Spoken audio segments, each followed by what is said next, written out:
Welcome to Kalpavriksha academy KVR school. ఇవాళ క్లాస్లో intermediate secondary కెమిస్ట్రీకి సంబంధించి పీ బ్లాక్ ఎలిమెంట్స్ దీనిలో గ్రూప్స్ 15, 16, 17, 18 అనేటువంటి చాప్టర్స్ నుంచి మనకి పబ్లిక్ ఎగ్జామినేషన్లో వెరీ షార్ట్ ఆన్సర్స్ రావడం అనేది జరుగుతుంది. దానికి సంబంధించి ఒక వీడియో మీకు చేశాను. ఇవాళ రెండో భాగంలో మరికొన్ని వెరీ షార్ట్ ఆన్సర్స్ ఇవాళ మన క్లాస్లో చూద్దాం. అందులో first question, what happens when chlorine reacts with dry slaked lime? అనార్ద్ర తడి సున్నంతో క్లోరిన్ చర్య జరిపితే ఏమవుతుందనేది question. With dry slaked lime chlorine gives bleaching powder. ఈ అనార్ద్ర తడి సున్నంతో క్లోరిన్ కనుక చర్య జరిపితే మనకు వచ్చే ప్రోడక్టు బ్లీచింగ్ పౌడర్, అంటే దీని తెలుగులో మనం విరంజన చూర్ణం అని పిలుస్తాం అనమాట. సో ఈ డ్రై స్లేక్డ్ లైమ్ ఫార్ములా మనకి CaOH2 కాల్షియం హైడ్రాక్సైడ్ అని కూడా మనం టెక్నికల్గా మనం పిలుస్తాం. ఇది క్లోరిన్తో రియాక్ట్ అవుతుంది. రియాక్ట్ అయినప్పుడు మనకు వచ్చే ప్రోడక్ట్ బ్లీచింగ్ పౌడర్ CaOCl2. ఇది దీని యొక్క కెమికల్ ఫార్ములా, ఇది వస్తుంది అనమాట. బ్యాలెన్స్ మనకి ఇక్కడ H2O. సో రెండో question, how is chlorine manufactured by deacons method? Deacons పద్ధతిలో, డీకన్స్ ప్రాసెస్లో మనకి క్లోరిన్ ఏ విధంగా తయారు చేస్తారనేది క్వశ్చన్ అనమాట. సో డీకన్స్ ప్రాసెస్లో chlorine can be prepared by oxidation of hydrogen chloride gas by atmospheric oxygen in the presence of copper chloride as a catalyst at 723 kelvins. అయితే మనకి వాతావరణంలో ఉండేటువంటి ఆక్సిజన్తో కనుక మనం హైడ్రోజన్ క్లోరైడ్ వాయువుని కనుక మనం ఆక్సీకరణం చేస్తే అది కూడా మనకి ఒక ఉత్ప్రేరకంగా పనిచేసి కాపర్ క్లోరైడ్ ఉత్ప్రేరకం సమక్షంలో కనుక మనం ఈ యొక్క 723 కెల్విన్ దగ్గర మనం ఆక్సీకరణం కనుక చేస్తే అప్పుడు మనకి ఏమవుతుందంటే ఈ క్లోరిన్ అనేది మనకి ఇక్కడ ఉత్పత్తి కాబడుతుంది అనమాట. ఎట్లాగో ఒకసారి చూస్తే హైడ్రోజన్ క్లోరైడ్ గ్యాస్ మనకు ఒక ఫార్ములా HCl, ఇది అట్మాస్ఫిరిక్ ఆక్సిజన్గా మనం దీన్ని ఇక్కడ గుర్తుపెట్టుకోవాలి. ఇది కాపర్ క్లోరైడ్ క్యాటలిస్ట్ ప్రెజెన్స్లో జరుగుతుంది కాబట్టి యారో మార్క్ పైన ఇక్కడ రాయాలి. సో మనకి ఇక్కడ వచ్చేది ఏంటంటే క్లోరిన్ గ్యాస్ వస్తుంది, అడిషనల్ మనకి ఇక్కడ H2O అని మనం ఇక్కడ చూపించాల్సి ఉంటుంది. బ్యాలెన్స్ 4:2:2ని మనం ఇక్కడ వేయాల్సి ఉంటుంది. ఇది deacons method. Next question, explain the reactions of chlorine with NaOH. Chlorine మరియు NaOH చర్యల్ని వివరించండి అనేది మనకి ఇక్కడ క్వశ్చన్. అయితే దీన్ని ఇక్కడ మనం రెండుగా గుర్తుపెట్టుకోవాలి. అంటే మనకి ఇక్కడ ఆల్కలీ అని మనం పిలవడం జరుగుతుంది, సోడియం హైడ్రాక్సైడ్. మనం ఇక్కడ ఇది కోల్డ్ అండ్ కాన్సన్ట్రేట్, కోల్డ్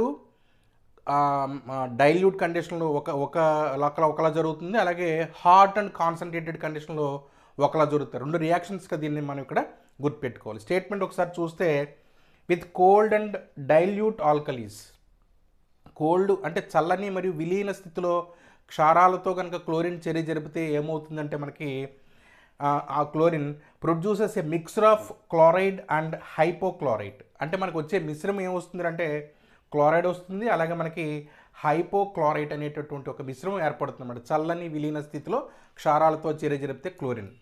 రెండోది, but with hot and concentrated alkalis it gives chloride and chlorate.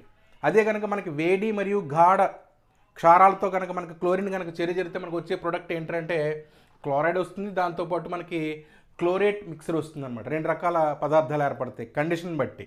అయితే మనకి ఇక్కడ కోల్డ్ అండ్ డైల్యూట్ వచ్చేటప్పటికి NaOHతో కనుక రియాక్ట్ అయితే క్లోరిన్ క్లోరైడ్ అండ్ మనకి ఇక్కడ చెప్పుకున్నది ఏంటంటే హైపోక్లోరైట్ అనమాట. దీన్ని మనం హైపోక్లోరైట్గా దీన్ని ఇక్కడ మనం గుర్తుపెట్టుకోవాలి, NaOClని. సో H2O మనకి బ్యాలెన్స్ మనకి ఇక్కడ రెండు వేసుకోవాల్సి ఉంటుంది బ్యాలెన్స్ కోసం. ఇది రియాక్షన్, దీన్ని మనం కోల్డ్ అండ్ డైల్యూట్ కండిషన్గా గుర్తుపెట్టుకోండి.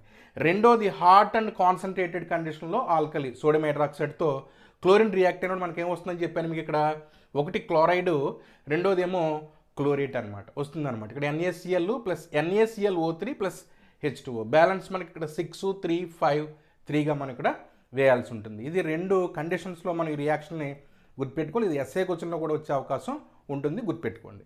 Next question, in modern diving operators a mixer of helium and O2 is used why? అయితే మనకి ఇక్కడ ఈ ఆధునిక ఈతగాళ్ళు మనకి ఏదైతే మనకి సముద్రపు లోతులోకి వెళ్తారో వాళ్ళు ఒక ఆపరేటర్స్లో వాళ్ళు ఆక్సిజన్తో పాటు వాళ్ళకి హీలియంని ఎందుకు ఉపయోగిస్తారనేది మనకి ఇక్కడ క్వశ్చన్ అనమాట. అక్కడ ఎందుకు హీలియంని కలిపి ఆక్సిజన్ ఉపయోగిస్తారు? ఇక్కడ గుర్తుపెట్టుకోవాల్సింది very low solubility in blood అనేది మెయిన్గా గుర్తుపెట్టుకోవాలి ఇక్కడ ఈ పాయింట్ని. చూద్దాం ఏంటో. Helium is used as a diluent for oxygen in modern diving operators because of its very low solubility in blood అనమాట. దానిలో హీలియంని కలిపి ఉంచడానికి కారణం ఏంటంటే సముద్రపు లోతుల్లోకి వెళ్ళే కొద్దీ మనకి ఏమవుతుందంటే ప్రెజర్ అనేది మనకి పెరుగుతుంది. ప్రెజర్ పెరుగుతుంది, అలాగే మళ్ళీ తిరిగి పైకి వచ్చేటికి అట్మాస్ఫియర్కి వచ్చేటికి ప్రెజర్ తగ్గుతుంది. కాబట్టి ఈ ప్రెజర్ డిఫరెన్సెస్లో వీళ్ళకి కొన్ని రకాల ఇబ్బందులు రావడం అనేది జరుగుతుంది. రాకుండా ఉండడం కోసం ఏం చేస్తారంటే వాళ్ళు అందులో మనకి ఏం చేస్తారంటే హీలియంని కలిపి ఉంచుకుంటారు. హీలియంని కలిపి ఉంచుకోవడానికి ప్రధానమైన కారణం ఏంటంటే హీలియంకి రక్తంలో కరిగేటటువంటి ద్రావణీయత తక్కువ ఉండడం వల్ల దాన్ని మనం ఏమంటే వెరీ లో సాల్యుబిలిటీ ఇన్ బ్లడ్గా మనం చెప్పుకోవచ్చు. అంటే విలీనకారిగా ఉపయోగిస్తారనమాట హీలియంని ఇక్కడ. ఇది గుర్తుపెట్టుకోండి. Next question, how is క్సినాన్ trioxide is prepared? ఎలాగ మనకి ఏ విధంగా క్సినాన్ ట్రయాక్సైడ్ XeO3 ఏ విధంగా తయారు చేస్తారు అనేది క్వశ్చన్ మనకి ఇక్కడ. Hydrolysis of XeF4 and XeF6 with water gives XeO3. అయితే మనకి ఇక్కడ ఈ క్సినాన్ టెట్రాఫ్లోరైడ్, క్సినాన్ హెక్సాఫ్లోరైడ్ కనుక హైడ్రాలిసిస్ చేస్తే, వాటర్తో కనుక చేస్తే, జల విశ్లేషణ చేస్తే మనకి ఏం ప్రొడ్యూస్ అవుతుందంటే XeO3 అనేది, క్సినాన్ ట్రయాక్సైడ్ అనేది ప్రొడ్యూస్ అవుతుందన్నమాట. సో ఇక్కడ మన రియాక్షన్ చూస్తే XeF6తో నేను రాశాను ఇక్కడ. XeF6 అంటే క్సినాన్ హెక్సాఫ్లోరైడ్ విత్ వాటర్తో హైడ్రాలిసిస్ చేస్తే మనకి ఏమవుతుందంటే క్సినాన్ ట్రయాక్సైడ్ అనేది మనకు వస్తుంది. ఇక్కడ HF6 HFని మనం ఏం చేస్తామంటే బ్యాలెన్స్ కోసం ఇక్కడ H2O దగ్గర 3ని మనం వేయాల్సి ఉంటుంది అనమాట. ఇది ఈ very short answers, important very short ఆన్సర్కి సంబంధించిన డీటెయిల్స్. Thank you.